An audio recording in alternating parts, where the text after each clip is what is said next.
I've always been an extreme sports person ever since I was little. Mountain climbing, parasailing, scuba diving, I loved it all. However, I've always been an avid skier. I'd go upstate skiing at least 10 times a season, sometimes with friends and sometimes alone.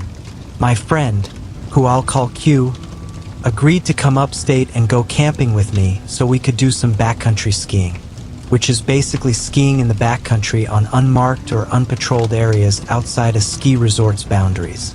It was a 3-hour drive, followed by a decent amount of off-roading to get to where the hills were. I parked my truck at the bottom of a decent-looking area full of hills, but I also stopped there because I couldn't drive much further due to the dense trees. Q and I then proceeded to unload the back of my truck with all our stuff, including ski gear and camping equipment.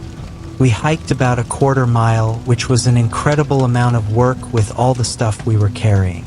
We found a perfect place to set up camp, right near the bottom of a hill in a bit of a clearing between the trees. Setting up the tent and unloading our sleeping bags and equipment was our first priority. When all of that was done, we started our hike up the hill to scout the area. We did a decent amount of hiking and also got a lot of skiing in.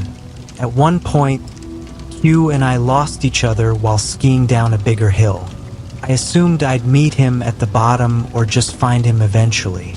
I checked the walkie-talkie to see if he'd answer it, but he didn't, which meant he was probably still going downhill.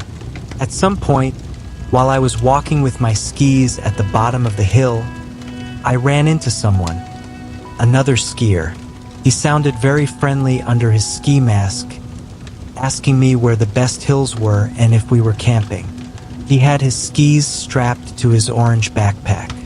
I pointed to the hill I had just skied down and also pointed in the direction we set up camp. He said he and his wife were trying to find a good place to set up camp near other people and asked if I could lead him to my campsite. As much as I really didn't want to trek all the way back, I felt I had to be a good Samaritan and help this man and his wife. I pulled out my walkie again and spoke into the speaker, letting Q know that I was going back to the campsite for a bit. I started to lead the man who was behind me when suddenly I started getting some static from the other end of the walkie. It seemed someone, probably Q, was trying to talk to me, but the connection was poor. There was nothing I could do about that except come back to this hill afterward. It took a decent amount of hiking and small talk with the man before we reached the campsite. I turned around to him and smiled under my ski mask, which I realized instantly was pointless.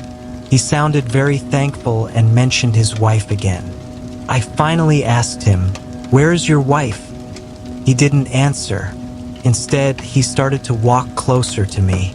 At first, I thought nothing of it, but something about his skis and backpack struck me. They belonged to Q. For a split second, I thought, is this Q? Is he pranking me? But it wasn't possible. The voice was too different from Q's. The man was now just a few feet away from me, and he was picking up the pace with a more intimidating approach. I panicked and jumped into the tent to dig for my flare gun in my bag.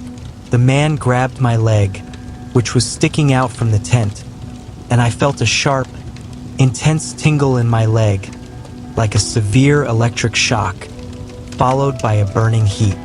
I screamed in pain as I just managed to pull out the flare gun, push aside the door to the tent, and aim it at the man. He immediately backed up with his hands in the air, and that's when I noticed the knife dug deep into my leg. I ordered the man to tell me where my friend was. He answered quickly, saying, "Near the bottom of the hill where I found you." I told the man to stand still while I called 911 to request an immediate rescue, but the man took off quite easily while I was on the phone. There wasn't much I could do with a single flare gunshot.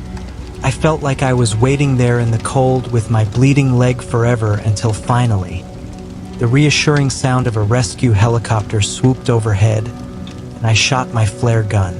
I couldn't believe I was actually picked up by a helicopter. They helped locate my friend lying in the snow in the middle of the hill. He was unconscious and had also been stabbed twice in the leg, then robbed. He tried talking to me through the walkie-talkie while he was losing consciousness, but the connection was bad. We both went to the hospital, but we are doing fine today.